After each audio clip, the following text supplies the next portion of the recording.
हिंदी कहानी भविष्यवाणी। कहानी गोपाल भांड़ की। गोपाल भांड़ बचपन से ही प्रखर बुद्धि का था। साहस और पराक्रम की उसमें कमी नहीं थी। दीन दुखियों को देखकर द्रवित हो जाना और उसकी सहायता के लिए तत्पर हो जाना उसका स्वभाव था।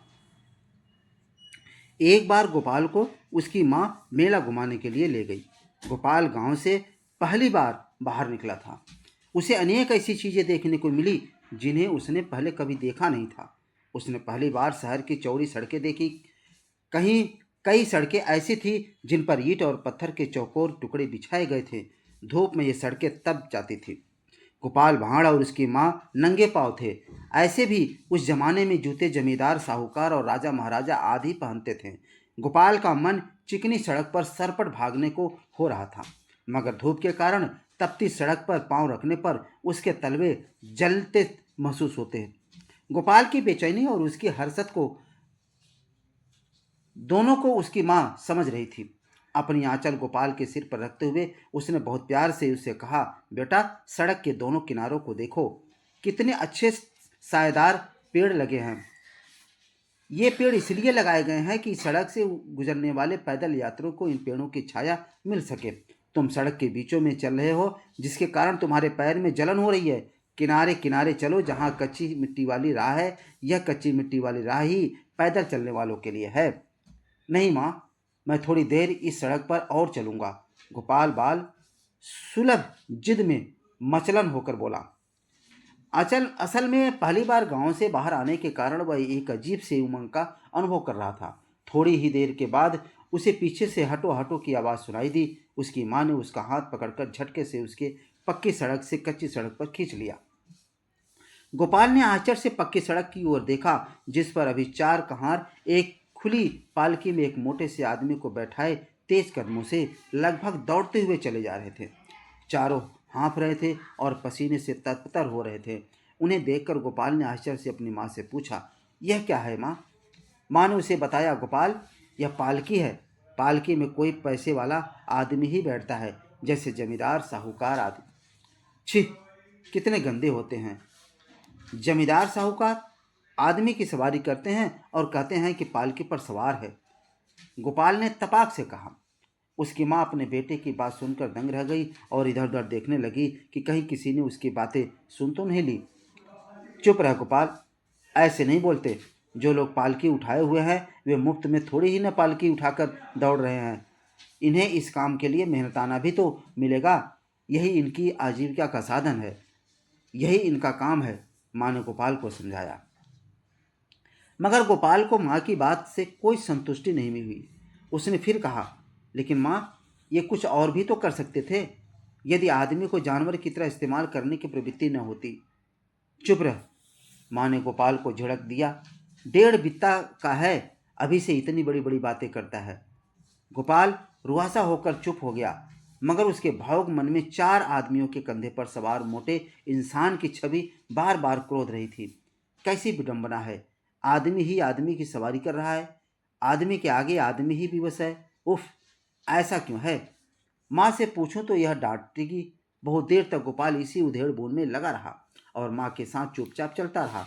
उसके दिमाग में बातें आ जा रही थी। अरे, वह मोटा जो पालकी में बैठा था खुद 4 के बराबर रहा होगा।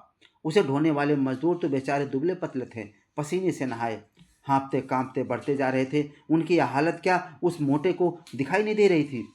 गोपाल के बाल मन में इस तरह के भाव आ जा रहे थे। माँ के साथ चलता गोपाल देर तक इसी बिंदु पर सोचता रहा और स्वगत ढंग से खुद को समझाया कि जब मैं बड़ा हो जाऊंगा तब ऐसी दुनिया बनाऊंगा जिसमें आदमी की सवारी आदमी नहीं करेगा। यह विचार आते ही गोपाल आश्वस्त सा हो गया और फिर शहर के मंजर में उसका मन रमने लगा। शहर करीब आने पर इस पक्की सड़क से इक्का दुक्का घुड़सवार भी गुजरते दिखे। उन्हें देखकर गोपाल को बहुत आनंद आता और मन ही मन सोचता कि वह जब बड़ा हो जाएगा तो वह भी घोड़े पर बैठेगा। लाल नहीं, सफ़ेद घोड़े पर। सफ़ेद घोड़ा कितना अच्छा लगता है। एक बार राम दिन की बहन की शादी में गांव में भी तो आया था सफ़ेद घोड़ा। नहीं, घोड़ा नहीं, सफ़ेद घोड़ी जिस पर दूल्हा सवार था। अचानक गोपाल ने माँ से पूछा, माँ, मेले में घोड़ा भी होगा ना? हाँ बेटा, घोड़ा भी होगा और हाथी भी, गाय और बैल भी। कबूतर, तोता, मैना भी। उसकी माँ ने उसे लाड में डूबी आवाज में कहा। दरअसल गोपाल को झिड़कने के बाद से वह भी अफसोस कर रही थी कि बेकार डांट दिया बच्चे को। ठीक ही तो कह रहा था, मगर न डांटते तो ऐसी बात करने करने की उसे आदत पड़ जाती। जमाना खराब है, कहीं किसी बड़े आदमी के कान में उसकी बातें पड़ जाए तो राम न करे कि कभी ऐसा हो। ये बड़े लोग होते रहे, बड़े अजीब हैं, चिकनी चुपड़ी बतियाएंगे मगर उनकी भ्रुकुटी तनते देर नहीं लगती। जब तक बेगार करते रहो तब तक मेहरबान दिखेंगे, काम निकल जाए तो फिर तू तू कौन और मैं कौन पहचानने तक से कर इनकार कर देते हैं। इनकार बड़े तोता चश्म होते हैं। जमींदार वह साहूकार देर तक यही सोचता रहा, और जब गोपाल ने उससे सवाल किया तो उनकी तंद्रा टूटी। शाम होने के पहले ही दोनों माँ बेटे मेला स्थल तक पहुंच गए। गोपाल की माँ ने एक छायादार वृक्ष के नीचे चादर बिछा ली और गोपाल से कहा, आ बेटा थोड़ा सुस्ता ले, फिर चलेंगे मेला देखने। गोपाल चादर पर बैठ गया। उसने माँ को देखा, वह थकी सी लग रही थी। उसने माँ से कहा, माँ तू जरा पैर फैला ले, मैं दाब देता हूँ, तुम्हारा पैर थक गया होगा। बाप रे, अब लोग सुबह से पैदल चल रहे हैं ना। गोपाल की माँ को अपने बेटे पर बहुत प्यार आया और उसने गोपाल को अपनी गोद में समेट लिया। गोपाल थका हुआ था। माँ की गोद में आने और सहलाने जाने से उसके नींद आने लगी और वह माँ की गोद में ही सो गया। गोपाल की माँ भी थकान मिटाने के लिए बेटे को गोद में चिपकाए वही लेट गई। थोड़ी ही देर में उसे भी नींद आ गई। एक अजीब से शोर के कारण उन दोनों की नींद खुल गई। शोर का कारण समझने के लिए गोपाल की माँ ने सड़क के दोनों ओर देखा। मेला जाने की राह में उसे एक हाथी जाता हुआ दिखाई दिया। हाथी पर एक मोटा आदमी बैठा हुआ था। हाथी के पीछे ग्रामीण बच्चों की भीड़ तालियां बजाते हुए चल रही थी। जब कभी भी हाथी अपने सूंड हिलाता या सूंड से कोई हरकत करता तो बच्चे शोर मचाने लगते। बच्चों के मुंह से हर्षा तिरेक में निकलने वाली आवाज़ से पैदा हुआ शोर के कारण ही उनकी नींद खुली थी।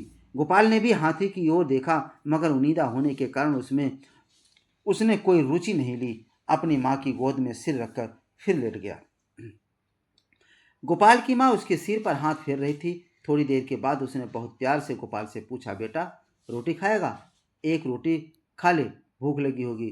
तुझे भूख लगी है ना? हाँ माँ, गोपाल ने कहा। गोपाल की माँ ने झोले से एक मसालेदार रोटी निकालकर गोपाल के हाथों में थमा दी और एक रोटी लेकर खुद भी खाने लगी। रोटी खा चुकने के बाद गोपाल ने कहा, माँ पानी। गोपाल की माँ ने कहा, चल बेटा, अब रास्ते में कहीं पानी मिल जाएगा। इतना बड़ा मेला है तो वहाँ प्याऊ तो होगा ही।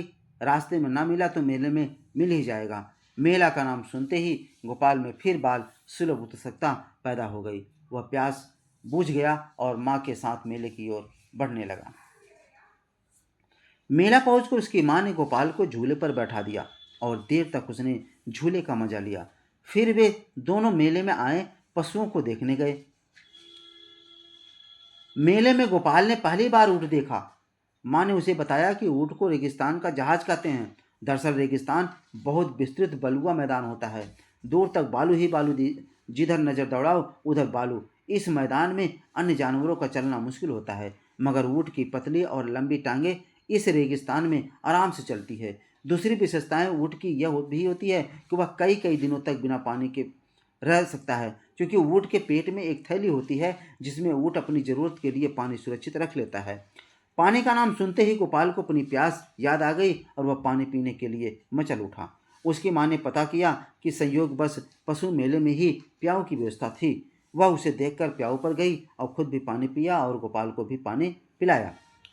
पानी पी लेने के बाद गोपाल में ताजगी आ गई और वह प्रसन्नचित्त होकर मेले का आनंद उठाने लगा। एक स्थान पर उसने देखा थोड़ी भीड़ सी लगी।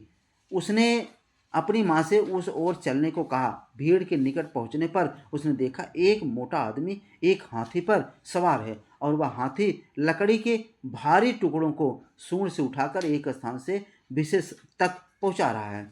भीड़ के लोग हाथी के काम को विस्मय के भाव से देख रहे थे। तभी किसी ने कहा, जरा मोटे को तो देखो।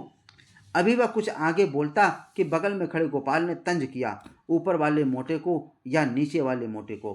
भीड़ ने बच्चे के मुंह से निकली यह बात सुनी तो सब के सब हंस पड़े, लेकिन गोपाल की माँ की भ्रुकुटियाँ तन गई।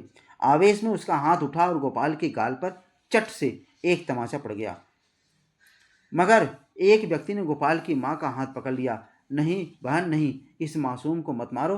तुम्हें नहीं मालूम कि तुम्हारे इस बच्चे में ईश्वर ने कैसी ऊर्जा भर दी है। मैं ज्योतिषी शास्त्र का शानदार जानकार हूँ।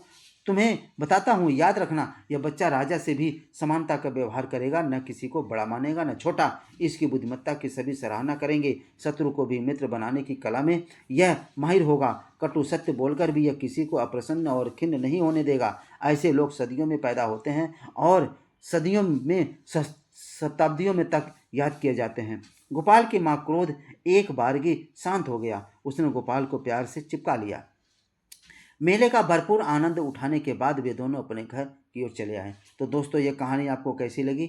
इस चैनल को सब्सक्राइब करना ना भूलें और इस कहानी को अपने दोस्तों के साथ शेयर अवश्य करें। धन्यवाद।